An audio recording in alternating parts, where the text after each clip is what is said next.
Discussing ancestral memory, I approach it from two interrelated perspectives, that of the student as well as that of the teacher.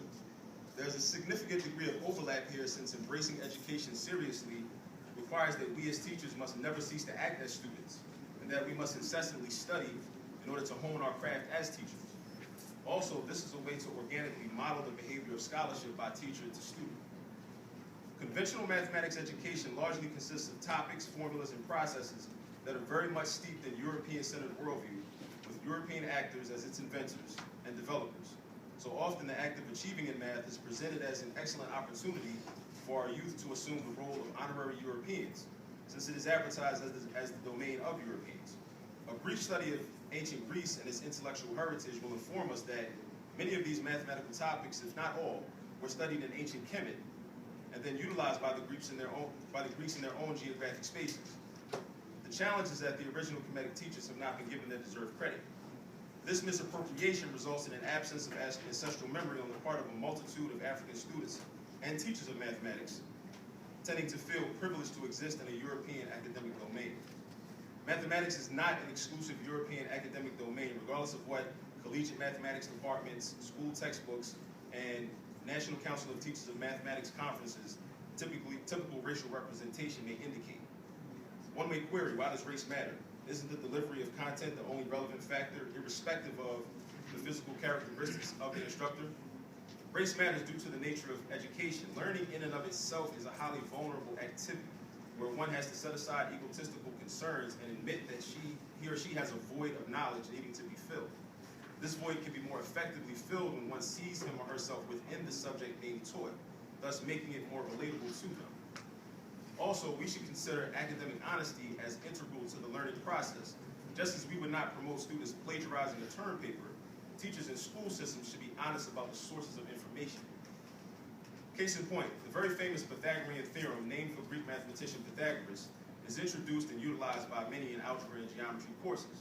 I have taught this formula to hundreds of students myself. However, it is documented that Pythagoras studied in ancient Kemet for 13 years. What we know is the Pythagorean theorem is a mathematical reality identified by the Kemites many years before Pythagoras' study, as researched and verified by Sheikh Anta. We can infer that this was one of the myriad things that Pythagoras learned while in Kemet. Job has also defrocked people such as Archimedes regarding many of the geometric achievements attributed to him, as he is seen in Western society as one of the founding fathers of geometry.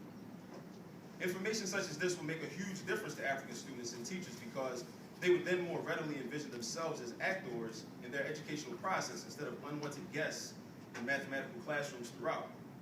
What is also required is for African teachers to do their due diligence and research in order to uncover the specific information as to the true source of formulas such as the so-called Pythagorean theorem that they are teaching and utilizing so frequently. African students and teachers should be imbued with a knowledge that when performing in a mathematics classroom, they're not only engaging in an activity that they can do, they're in fact engaging in an activity that they are supposed to do. Further, their success should not be viewed as an anomaly of some sort because the larger community does not expect them to excel in mathematics. Here is where the ancestral memory of our ancestors is integral to success. As a foundation, we must introduce and develop an intimate understanding of the work of individuals such as Sheikh Anta, Imhotep, Benjamin Banneker, W.E.B. Du Bois, Benjamin Mays, and Adam Clayton Powell Jr.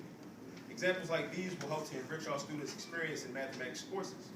The students should know not only general information on Du Bois, but that he was offered a math professor position at Tuskegee University by Booker T. Washington, after having already accepted his position at Wilberforce University. Before becoming president of Morehouse College in 1940, Benjamin Mays was recruited by then-President John Hope to begin his career there as a math professor in 1921.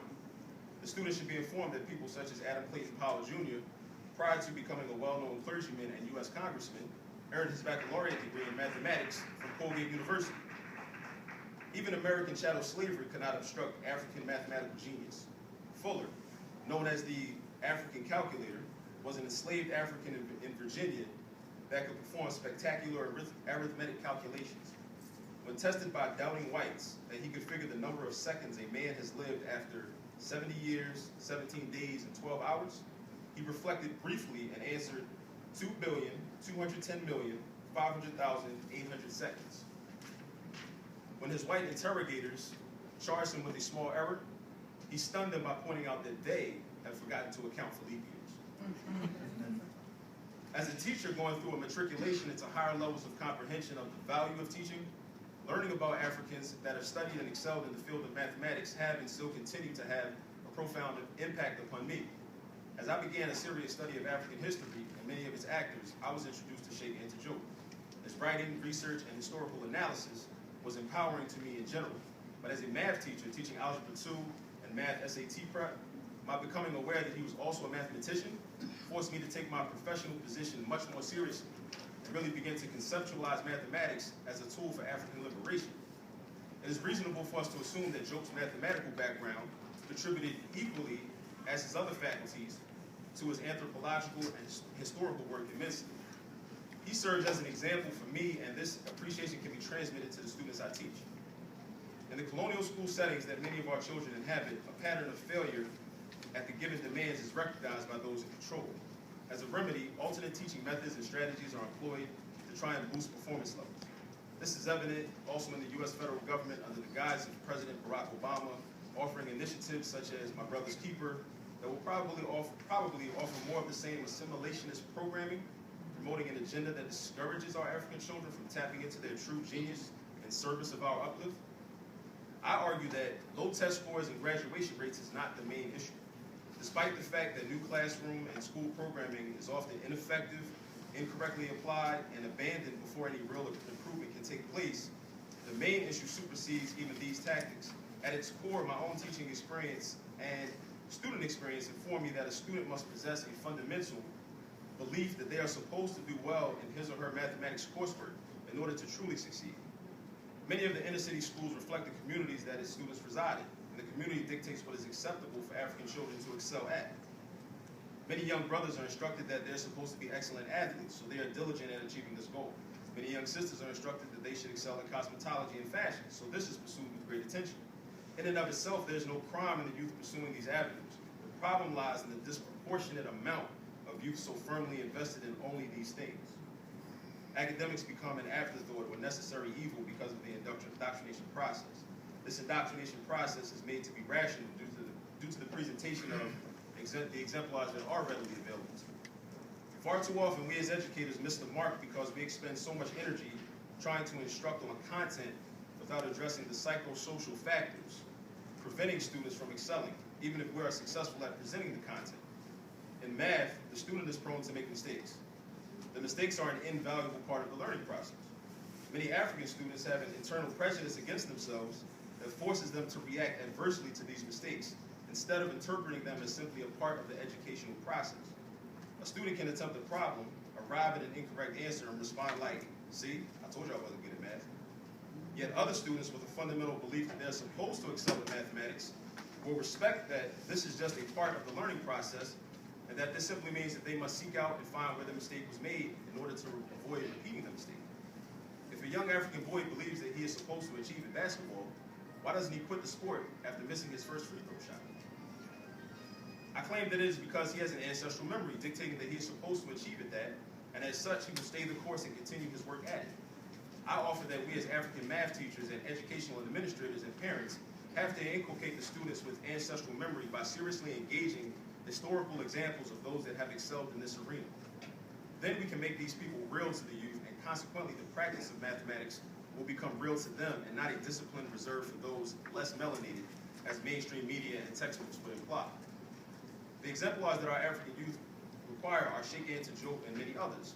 Tangible examples of African women and men doing math can make any child believe that they too are supposed to do it as well.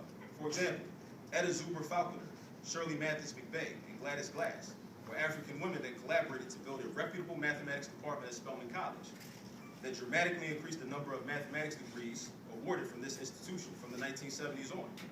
Falconer was born and bred in Mississippi and later earned a baccalaureate degree in mathematics from Fisk University in 1953. After further study, she began teaching mathematics at Spelman College in 1965. McVeigh was a chemist as well as mathematician hailing from Georgia. She began teaching chemistry at Spelman College and later earned an MS in mathematics from Atlanta University in 1952. In 1958, and later the PhD in mathematics in 1966. As stated by Falconer, McVeigh is the one who is really started the whole spelling and turnaround. Mathematician Marjorie Lee Brown in 1949 was one of the first 2 African women to earn a doctorate in mathematics and became a teacher, mentor, grant writer, as well as a tireless advocate for promoting the study of higher mathematics among black students. She significantly improved the mathematics education of blacks at North Carolina Central University during her tenure from 1949 to 1979. She originally earned a bachelor's degree from Howard University in 1935 in mathematics. Evelyn Boyd Collins Granville, who admired Mary McLeod Bethune, earned her bachelor's degree in mathematics with honors from Smith College in 1945. She later taught math at Fisk University from 1950 to 1952. She took her talents to an IBM/NSA program in 1958 before teaching elementary mathematics pedagogy courses at California State University at Los Angeles. She also developed teaching programs for what was then called the New Math in 1968. These are all African women that our youth must know about so they will have more valid role models which can motivate them for achievement. But it is the responsibility of the teachers to contextualize these individuals so the students can identify with them in a real and authentic manner. It is insufficient and inadequate to simply communicate to them the notion that, quote, they were black, you're black, so you should stop texting during this math class so you can be like them. The role of the teacher or any adult affiliated with that child is to study these individuals thoroughly so that they can create the tangibility of them.